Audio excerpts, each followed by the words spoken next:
Hey guys, we are back. We're talking Iron Man 3. This is the Tower of Babble topic of the week.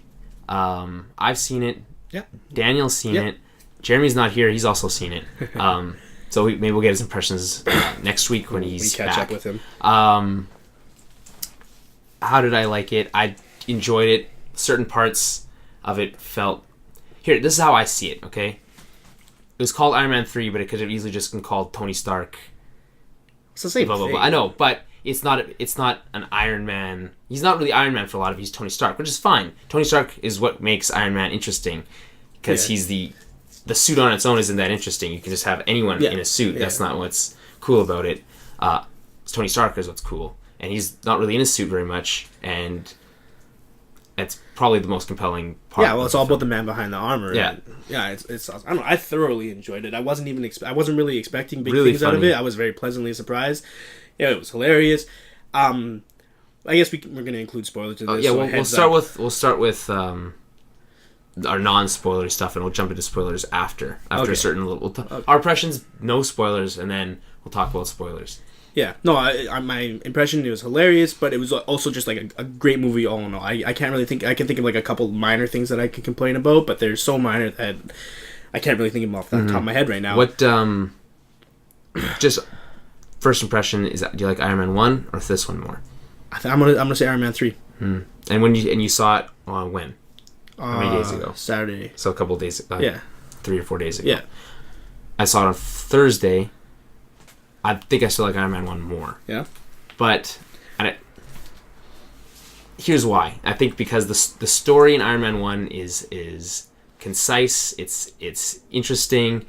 You see Tony Stark change from one type of person to another, and it's one on its own. It's a because it was kind of its own standalone movie anyway. Yeah, that was before they knew that they had all this time. Like, and it was the start of everything. Yeah. But this is also great. The story can be a little, not as easy to follow, I'd say, at some points. Yeah. And but other than that, I really liked it. It definitely beats Iron Man 2. Well, I mean, that goes without saying. It's not hard to beat Iron Man 2. Although I don't hate Iron Man 2. I liked it. It was still fun to watch. Like, you go back and watch it, it's still fun. You still enjoy it. But like, I think one of the reasons I enjoyed it so much, Iron Man 2, when I first saw it, was all the shield teases and stuff like that, right? But going back, it's not as interesting. Yeah, because we know. And the other thing with Iron Man 3, it's very much like it's him after Avengers, and like it really plays off of Avengers more than the other Iron Mans, I'd say. Yeah. They well, yeah, kind of. But I mean, they kind of just get Avengers happen, they get that out of the way, and they don't really talk about it. They bring up New York. They bring it up a few times, but it's also it just shows that he was really affected by everything that happened. Because out of all of them involved in Avengers, he's just a human. He's just a dude in a suit, right? I mean, he doesn't have the special powers, and like he went to another dimension, and like with the missile and stuff like that. Just space. Well, through a dimensional portal. Yeah. But like he went through a lot. Yeah. He wasn't ready for all that. He's clearly had. It affected him, and he didn't expect it to. Yeah. And dealing with that fallout is interesting, and probably one of the most interesting parts of the movie. The Mandarin, not so much, but we'll get into that when we talk about that's the other spoilers. thing with Tony Stark. Like reading Avengers comics and Iron Man, like this is an Iron Man movie, but like I know him more from Avengers comics. I want to read the Bendis run on Iron Man. I've heard it's really good. Yeah, but he shows like he's fallible. You know, he's just a dude in a suit, and he gets scared, and he is unsure of himself in some points. He's a much more human character than some of the others. That like Captain America's like more always by the books, always right kind of deal. And I still love reading Cap. Well, that whole dynamic is what makes Avengers interesting. But the movie did a good job of showing that. Showing Iron Man fallible and vulnerable. Yeah, it took him out of his element. He was so used to it. How many suits? He was at Mark 42? Yeah. And this one? 42 is the and that's a lot. So he's always been doing since Avengers is making new suits. Mm-hmm. And, I mean, okay, here's one thing about... So it was the scene from the trailer we all have seen with all the suits that come out of the night, right? Yeah. Okay. It's not a huge... This is like a nitpicky thing to me, is that how different... Or like the suits really aren't that different, and they're like, well, they all do the exact same thing. A lot of them, well, some of them weren't. They were like the big. There's the big one, like the Hulkbuster one. Yeah, but like, and like all the rest a lot of them, they really just look different. Yeah, they just look different, and that I thought it would have been cool to touch on if you're gonna have all those suits, them do different things. Like there's a black one that was like mostly black, and it looked like it had like a stronger like impulsor, or is that what they're called? Yeah, repulsors. Repulsors. Like that's all it's like. But that was just me guessing. It looked like it did, but it otherwise it just did the exact same thing every other Iron Man suit does. It is not that big a deal, you know. I like that one part where he's like, you know, if I was you, I would put reflector plates on one of them and make it a stealth one. He's like, oh, that's a pretty good idea, actually. Also really like the dynamic with Iron Patriot. This was really cool. With the running gag with War Machine versus Iron Patriot, like it's called like calling them that. Yeah. He's like, well, War Machine is a way cooler name. He's like, I don't know, I kind of like Iron Patriot.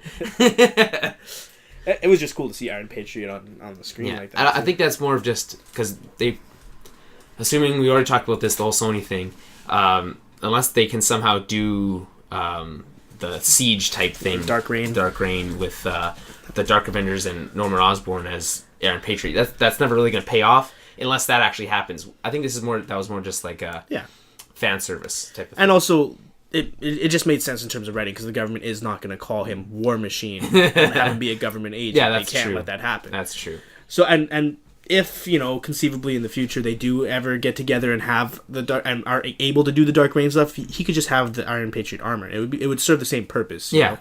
So it's not like they took it away. So it was just cool to see. I agree. That nitpicky stuff. What I mean, like, there wasn't that much stuff. Like, I mean, there's one thing I really want to talk about, but we're not gonna. We'll talk about it in a couple of seconds. I liked it. I didn't love it. I think you liked it more than me. I think Jeremy liked it more than me. Yeah.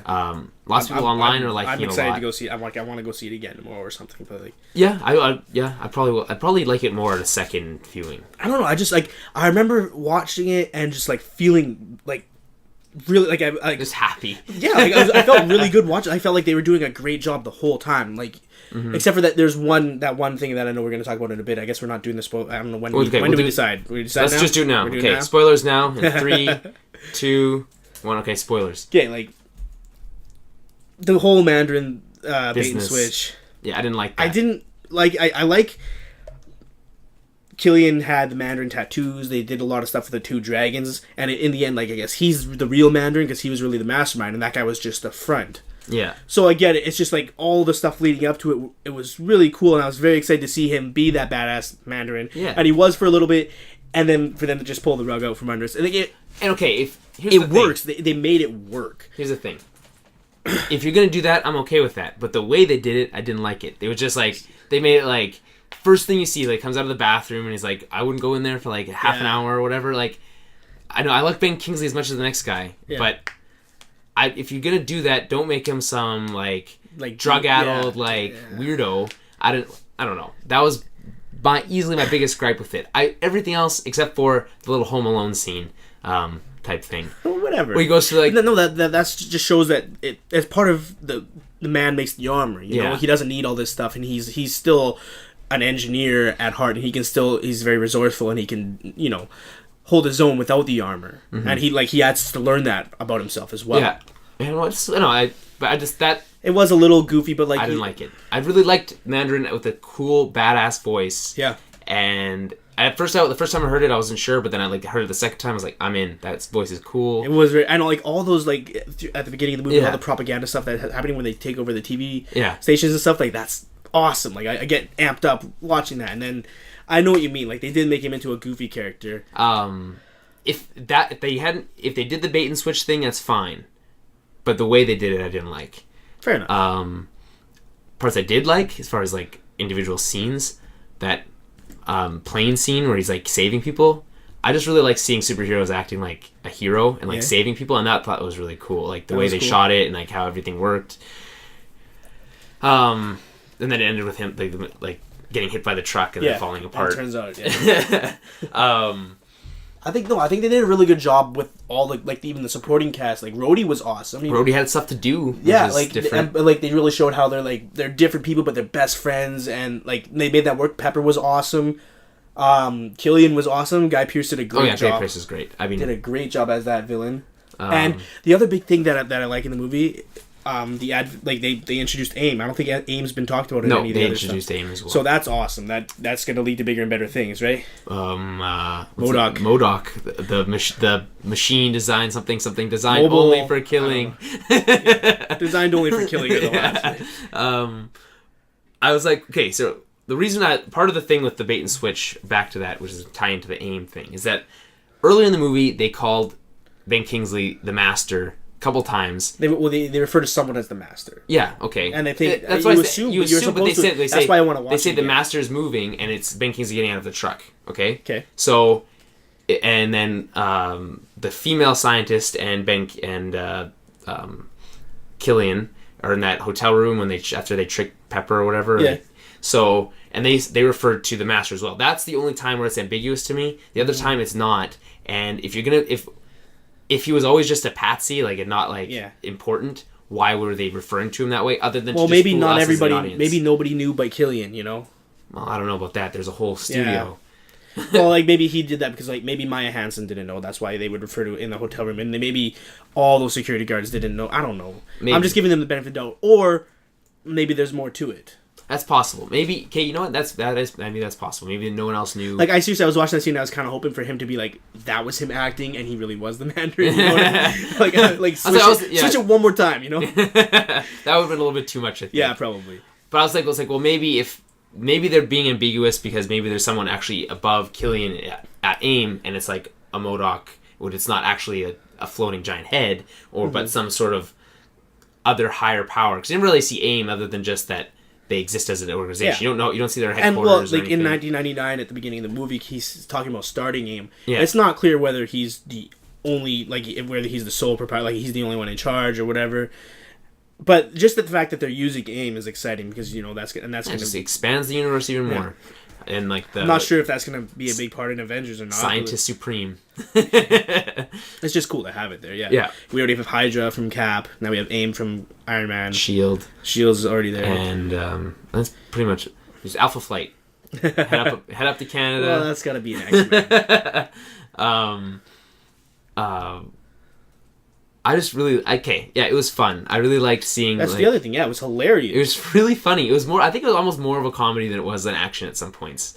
Like that part when he was like Tony Stark was dealing with that kid he was in that town. Like there was like just nonstop funny moments. He's like, "Are you gonna leave me like my dad?" Yep. Yeah.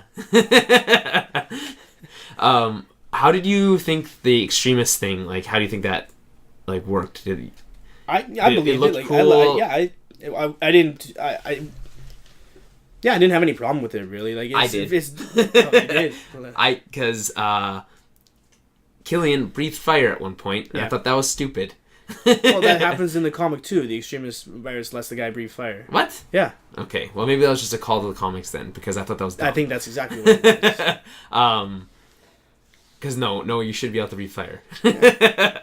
Everything else was cool. I liked how he's wrote one little thing on a card and then left the scientist, and then based on that little thing that he wrote, was able to make extremists more viable, and then to that point where they reached in 2013 or they are now. Yeah. And then he's like, well, I guess I could probably figure it out because another gripe I had with the film was when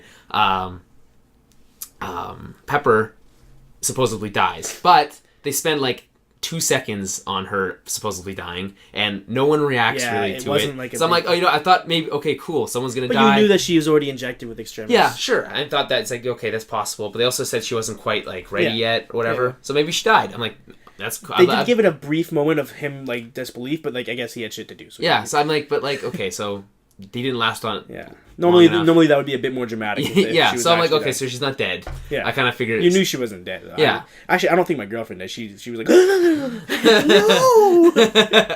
I didn't. I was like, I had a split second where I was like, oh, she's dead. Never mind, she's not dead. Yeah. So that was another thing. I mean, if you're gonna do that, do it better than that. I think. I guess. Other than that whole scene, that final scene with all the suits. Yeah. And all the extremist guys. That was cool. It was awesome. It was very convenient that the Hulkbuster armor had a piston in its back that could lift that entire structure. Very convenient. You know, designed to take down the Hulk. He's what does he need that thing on the He's back gonna have for? to do that at some point, probably. Well, they never call it the drop Hulk. something on him. They never call it the Hulkbuster, but that's what it is. Yeah. I mean, what else is he going to use that for? And Although the Hulk would have been apart, it wouldn't even last. Yeah. I mean, did any of his Hulkbuster armors ever actually work at taking down the Hulk? They slow him down. Yeah, I think Shield usually uses them when like they're dealing with Mr. Banner, which again, his little cameo at the end. Scene at the end that was pretty awesome. funny. I don't have the temperament. It just was he talking to him the whole time? I guess like from the beginning, like starts with him giving a little narration. Yeah, probably. I guess you could say that, but that was just thrown in there. That's not like it's cool, not though. leading into anything. Although there's going to be an Iron Man and Hulk animated movie that takes place directly after Avengers. Really? It's just the two of them. It's an Iron Man and Hulk story. That's cool. So like it's cool because like the two scientists like they play well together. Mm-hmm. I thought it was a missed opportunity though, and here's why: that you have Iron Man, and it's probably going to be the biggest movie this summer. You're going to have more people in that theater for that. But so if you have a property like it came close to selling as much as Avengers. Guardians of the Galaxy, which most people don't know, and is much tougher to sell, you maybe try to sell it a little bit at that part. I don't know, but like how connected are those going to be? Like in the comics right now, the new Guardians of the Galaxy, Iron Man is a part of the Guardians. Yeah, but that's not necessarily what's going to happen. But that's fine. Which is agreed. But I think you have a better shot at helping your movie by including something. I guess it hadn't really started, so that would have been tough.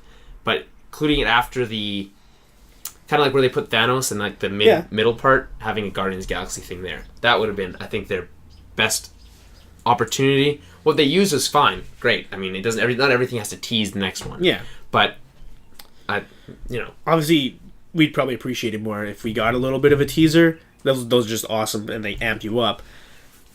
Guardians of the Galaxy, I don't know, the way I'm looking at it right now. If Thanos is the enemy in Avengers 2 and not 3, like they were talking about making it a bigger thing, right? Yeah. The Guardian of the Galaxy movie is going to be more like them following Thanos. Like I don't know how much their movie is going to connect with Earth until they get to Earth when the big battle happens and they team up, right? That makes sense. You know what I really liked? It's one of my favorite things. I don't know if you read my Iron Man 3 impression thing. I did. The credit sequence after like the first that was like the cool, most fun for me. I don't know why you're so excited about it. It was cool. So good. I thought like the music was great. It was like tied in every little part of like the Iron Man thing, and it felt like an 80s movie. I agree with all that. I'm not as excited as you are about it. I just thought it was the best. I was like, I turned to Jeremy and I was watching and like, this is the best credit sequence I've ever seen. And like that's like Avengers had a cool one with like all their weapons and stuff, but that was way better because like it was like lighthearted, funny. Like there was legitimately funny moments because like Guy Pearce's name came up and it was his 1999 version of Guy Pearce, and it's like in a stupid face, and like I don't know. I just great. That was a good way to end it. If you want to make someone happy leaving a theater, you use something like that, and that was like a lot of fun. Yeah, okay. But I mean, arguably my favorite part of the movie was that. I don't think you should say that. I could make an argument for it. But no, it's not my favorite. But there was a lot. I don't even know what my favorite part would be. It doesn't matter. No, you don't have to pick. No, I don't have to. But I think it would be the plane sequence, the Air Force One sequence. Other than that, do we have any other comments, any thoughts? Go see the movie. I'm going to go see it again a couple times, hopefully. Yeah, it did really well in its opening weekend. I don't know the numbers. It was like just under Avengers, but it did really well. So, I mean, go Tony Stark. Awesome. And then, Thor's later in the summer. Thor's the end of the summer. I think it's September, I think. Yeah, I don't even count it as a summer movie. It's like, well, if you want to know more about what we think about the summer movies, go listen to last week's topic of the week, where we talked about the summer movies. I talked about my impressions for Iron Man. I wrote one as soon as I came home at 12:30 at night or whatever, and I wrote. Oh, was it like 2:30? No, because the movie's at 9 o'clock, so at 10:30, I guess. No, 11:30. Whatever. At 11:30, I came home and I wrote that right away, sitting down, like fresh from the theater. That's also on the site, Babble podcast.com. Dan wrote this week's review of Game of Thrones. That's up there now. And like I mentioned at the beginning of the podcast, we have the Game of Thrones stuff is spun out into its own thing, its own beast, because it would just be too damn long. Hey guys, thanks for listening to this excerpt from our Tower of Babble podcast. If you want to hear more, you can find the rest at towerofbabblepodcast.com and on iTunes and Stitcher. But we want to know what you think, so send us questions or concerns to towerofbabblepodcast@gmail.com. And don't forget to follow us on Twitter @TowerBabblecast and like us on Facebook at facebook.com/TowerBabblecast.